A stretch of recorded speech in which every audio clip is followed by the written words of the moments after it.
Hello students, welcome to the class. Today we are going to start with your third unit. ठीक है, इसके पहले हमने दो यूनिट के बारे में डिस्कस किया. तो first unit was the immunity and immune system. उसमें हमने इम्यूनिटी के बारे में डिटेल में डिस्कस किया था कि इम्यूनिटी के क्या क्या टाइप्स है और वो किस प्रकार फंक्शन करती है. ठीक है, उसके बाद हमने इम्यून सिस्टम के बारे में डिस्कस किया. इम्यून सिस्टम के सभी सेल्स, ऑर्गन्स, उन सब के बारे में डिस्कस किया था फर्स्ट यूनिट में.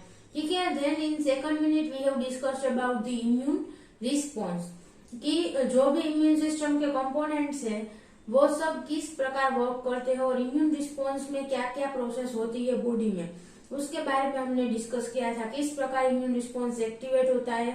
ठीक है, adaptive immune response, इनेट immune response, उन दोनों ही के बारे में हमने डिस्कस किया था. ठीक है, humoral immune response, cell mediated immune response, वो दोनों एडेप्टिव इम्यून रिस्पॉन्स में आते हैं. और उसके बाद फेगोसाइटोसिस है, इन्फ्लामेशन है, वो सब इनेट इम्यून रिस्पॉन्स के कंपोनेंट है. ठीक है, तो उन सब के बारे में हमने इम्यून रिस्पॉन्स के बारे में सेकंड यूनिट में डिस्कस किया. इन दोनों ही यूनिट में हमने बहुत बार एंटीजन एंटीबॉडी वर्ड यूज किया है. ठीक है, कि एंटीजन जब भी बॉडी में एंटर करता है तो इम्यून रिस्पॉन्स एक्टिवेट होता है और antibodies are the product of the B cell. B cell जब भी एंटीजन को रिकॉग्नाइज करता है तो एंटीबॉडी जनरेट होते हैं. ठीक है, सो यहाँ पर एंटीजन एंटीबॉडी और एंटीबॉडी फॉर्म होते हैं तो वो एंटीजन को रिमूव करने में उसका फंक्शन है. ठीक है, ऐसी बहुत बार हमने एंटीजन एंटीबॉडी टर्म्स यूज किए हैं. So in this lecture, in this unit we are going to discuss about the antigen and antibody. ठीक है, एंटीजन क्या है और उसका स्ट्रक्चर किस प्रकार का है, ये एंटीजन क्या है उसके बारे में हम डिस्कस करेंगे और उसके बाद एंटीबॉडी क्या है एक्चुअली उसके बारे में हम डिटेल में डिस्कस करेंगे इस यूनिट में. ठीक है, so first of all we will discuss about the antigen. Antigen क्या है, कोई भी फॉरेन पार्टिकल हमारे बॉडी में एंटर किया है तो उसे हम क्या कहते हैं, एंटीजन. ठीक है, but this is not the actual definition of the antigen. Antigen की एक्चुअल डेफिनेशन क्या है, कोई भी जो इम्यून सेल है हमारे बी सेल रिसेप्टर या फिर टी सेल रिसेप्टर, उसके द्वारा जो भी मॉलिक्यूल रिकॉग्नाइज हो सकता है उसे एंटीजन कहते हैं. ठीक है, हमारे बॉडी में भी एंटीजन प्रेजेंट है. आरबीसी के ऊपर A antigen B antigen present होते हैं. ठीक है, so antigen are not necessarily foreign. ठीक है, फॉरेन ही है वो एंटीजन, ऐसा जरूरी नहीं है. हमारे बॉडी में भी एंटीजन प्रेजेंट है. तो एंटीजन की डेफिनेशन क्या है, any molecule that can be recognised by the B cell receptor और T cell receptor is known as the antigen.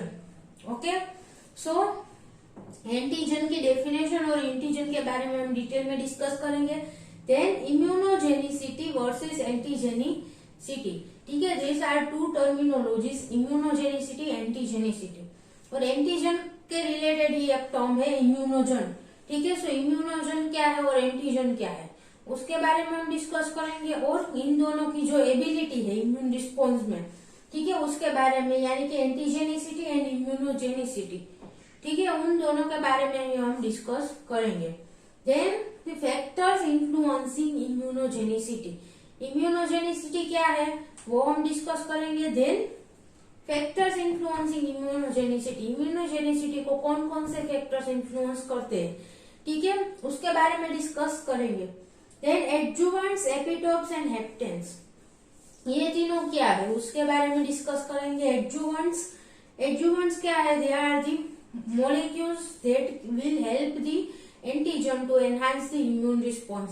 Okay, और इम्यून रिस्पॉन्स एक्टिवेट करने की जो एंटीजन की एबिलिटी है उसको एनहांस करने के लिए एडजुवेंट्स का यूज होता है. ठीक है, एडजुवेंट्स को अगर हम एंटीजन के साथ मिक्स करके इंजेक्ट करें किसी की बॉडी में तो जो इम्यून रिस्पॉन्स अकेले एंटीजन के थ्रू आएगा उससे ज्यादा इम्यून रिस्पॉन्स आता है by the help of adjuvant. Okay, so adjuvant के बारे में हम डिटेल में डिस्कस करेंगे और कौन कौन से टाइप्स के एडजुवेंट्स यूज होते हैं हमारे एक्सपेरिमेंट्स में. ठीक है, उसके बारे में हम डिस्कस करेंगे. Then epitopes. एपिटोप्स क्या है, एंटीजन के ऊपर जो भी साइट है कि जिसको वो रिकॉग्नाइज करता है, कोई भी बी सेल रिसेप्टर या टी सेल रिसेप्टर एंटीजन की जो जिस भी साइट को रिकॉग्नाइज करता है उसे क्या कहते हैं, एपिटोप. ठीक है, ये बात याद रखना कि वो एंटीजन को पूरा का पूरा रिकॉग्नाइज नहीं करेगा. पूरे एंटीजन की सरफेस पर जो भी सीक्वेंस है उन सबको रिकॉग्नाइज नहीं करता, ठीक है। कुछ स्मॉल सीक्वेंस को ही रिकॉग्नाइज करता है, बी सेल रिसेप्टर हो या फिर टी सेल रिसेप्टर, तो वो जो रीजन है उसे क्या कहते हैं, एपिटोप। ओके, तो एपिटोप के बारे में हम डिटेल में डिस्कस करेंगे। देन हेप्टेंस, हेप्टेंस क्या है, यहाँ पर हम इम्यूनोजेनिसिटी, एंटीजेनिसिटी के बारे में डिस्कस करेंगे।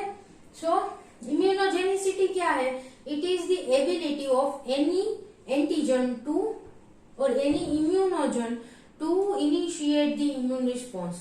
ओके, कोई भी एंटीजन बॉडी में एंटर किया तो वो उसकी जो इम्यून रिस्पॉन्स को एक्टिवेट करने की एबिलिटी है उसे क्या कहते हैं, इम्यूनोजेनिसिटी, ठीक है।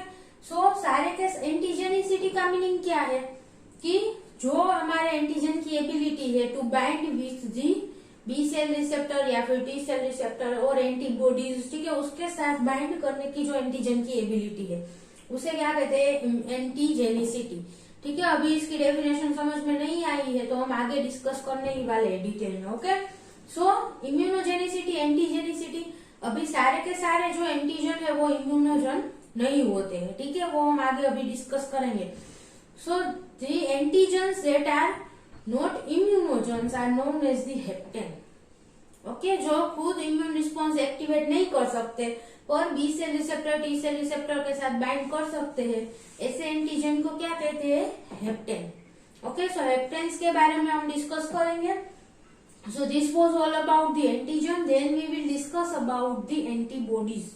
ओके, एंटीबॉडी टर्म भी बहुत बार आया है। Antibodies are produced by B cell, okay, और plasma cells. Activated B cell के द्वारा एंटीबॉडीज प्रोड्यूस होते हैं। ओके, सो एंटीबॉडी, और उसके लिए एक दूसरा टर्म है इम्यूनोग्लोब्यूलिन। ओके, एंटीबॉडीज को इम्यूनोग्लोब्यूलिन भी कहा जाता है। So we will discuss about the antibody, then basic structure of the antibody, ठीक है। एंटीबॉडी का स्ट्रक्चर किस प्रकार का होता है वो हम डिस्कस करेंगे, ठीक है। अभी तक हम जो एंटीबॉडी ड्रॉ करते हैं वो ऐसे करते हैं, ठीक है। सो एंटीबॉडी का स्ट्रक्चर, इसमें क्या क्या पेप्टाइड चेन्स होगी और उसके बारे में हम डिस्कस करेंगे, ठीक है। So structure of the antibody, then immunoglobulin classes and their biological activities. Okay, immunoglobulin, antibody को इम्यूनोग्लोब्यूलिन भी कहा जाता है, ठीक है।